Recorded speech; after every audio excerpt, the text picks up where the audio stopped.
张拿铁今天第2次去幼儿园面试了，面试的结局把所有人都整懵了。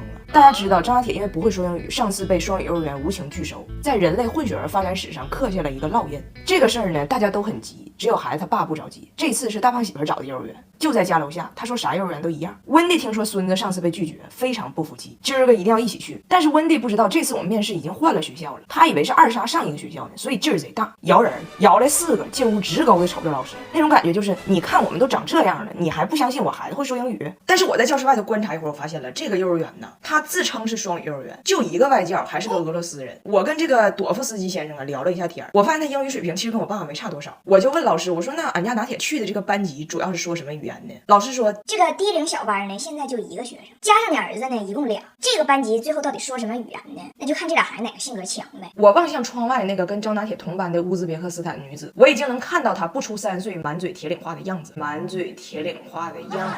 温蒂给拿铁恶补了一整天日常英语啊，临时抱佛脚。早打也一直给拿铁小技巧，告诉他弟弟如果忘词儿了就说 you know yeah， 这俩水词儿就能马虎过去。老师都要进屋了，还在恶补，我在外边看着我都有点心疼了。我得赶紧买点好吃的犒劳一下孩子。平时一给拿铁买啥吃，总被他奶奶无情分享。这次中秋我在抖音商城给他买了谢太太大闸蟹，因为外国人他不会吃螃蟹，还有各种团圆礼一键立减，赶紧左滑进抖音商城或点击评论区送超值好礼。面试环节到了，张拿铁这阵势这排面。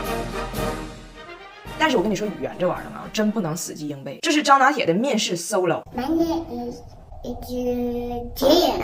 My 话 is Jamie. Upgrade. My 话 is 吴中女。And you? My mom is 台野。You know? I want 厨友。Yeah. 联系处女。You know? You know? 也去。我大哥哥。没想到的是哈，张拿铁这驴唇不对马嘴的英语演说，外教还没等他说完呢，居然高度赞赏，非常棒 ，amazing， welcome to our school。我一看那外教满脑袋是汗，我发现这外教他其实懵了。外教肯定寻思这孩子长得英语肯定没毛病，他后边站的一排人，那家庭背景英语更没毛病，那他肯定是没错呀。我听不懂，那肯定是我的错呀。张拿铁被一顿夸也懵了，不都说我英语不好吗？但是面前这个男人他夸我英语好啊，那他长得英语肯定没毛病啊，他肯定没错。别人听不懂，那就是别人的错。温蒂大胖媳妇和我俩小姑子更懵了，哪里有 amazing 啊？为什么我们说英语的人听不懂啊？于是2个都不会说英语的老外在说英语的问题上就这样认可了彼此，而那些真正说英语的人开始质疑自己的英语了。走的时候问大胖媳妇，我说你担心你儿子英语有俄罗斯口音不？大胖媳妇说，我更担心那个乌兹别克斯坦女孩的铁岭口音。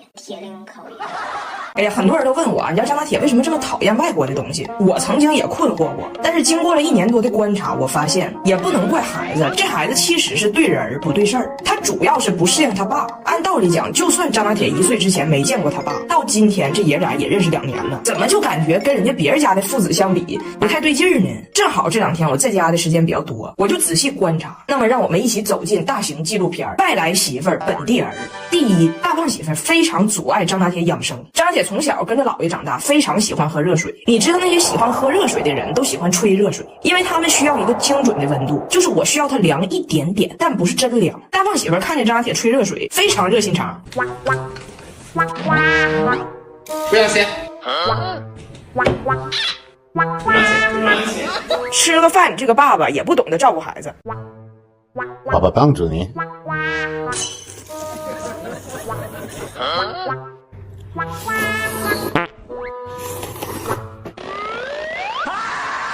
第二，张拿铁老干部喜欢静，任何老外的那种狂欢奔放类的东西他都很难接受。当年他姐早打去参加一个外国小孩的生日趴，你们也知道张拿铁遇到狂欢文化有多不适应，他不能理解用狂欢玩水枪避暑的行为。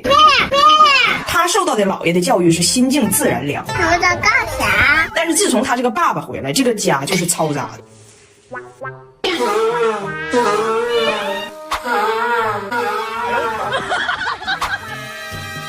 拿去，这个rumba，为什么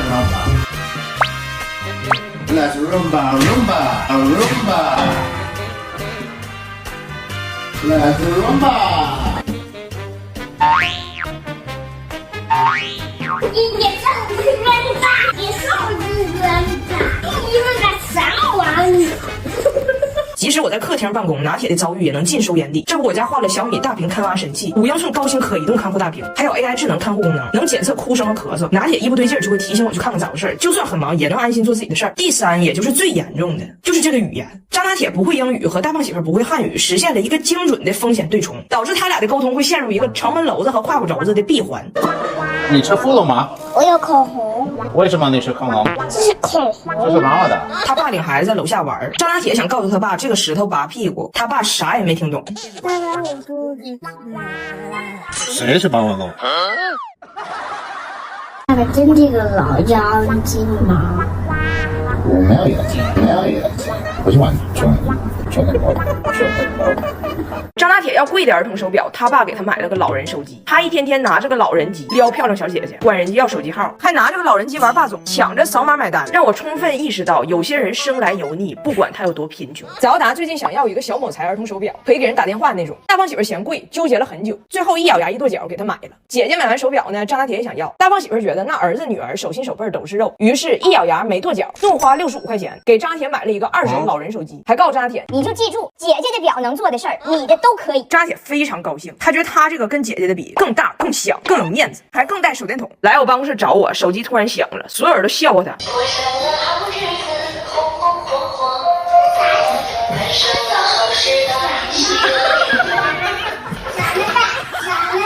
老人机的确是给张大铁量身定制的，因为他接打电话跟东北用老人机的老头一模一样。喂，哪儿？喂，你干啥呀？他姐姐的表可以扫码付款，把表里的付款码朝着店家一扫就买东西了。他认为他的也可以。第二天再放学，姐弟俩去超市买东西，他非得说今天他请，让他姐也往篮子里头装。我们应该大象的还是羊的？别洗是吧？懂了。就我米饭要有钱，吃紧啊！别说买。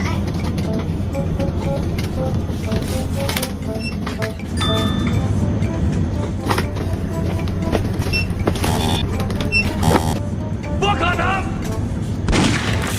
这样吗？看看吗？你得第一声你才能成功的。哦，哔哔。他姐的手表啊，可以加好友，起到一个社交作用。张大铁认为他的也可以。今天见到一个漂亮小姐姐，心花怒放，也要跟人家贴。我有手机了，有个电话嘞。经典手机，天天充满阳光。他想跟人小姐姐扫码加好友，结果差点被人小姐姐晃瞎。人家小姐姐说咱们加不了，但是我可以告诉你我手机号，你可以给我打电话。159 9。晚上给你打电话。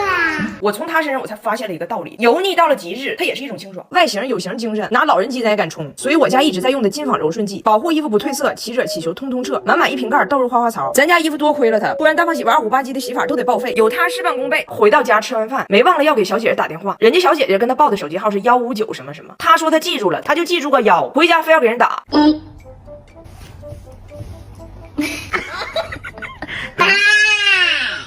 人家老人机最大特点是啥？是亲情号设置，1是他爸，2是我。他一按1就给他爸打过去。他挂了再拨1，又给他爸打过去。哪点？他挂了再拨1，还是他爸，俩人都疯了。为什么又是你？为什么又是你？忘了，拜拜。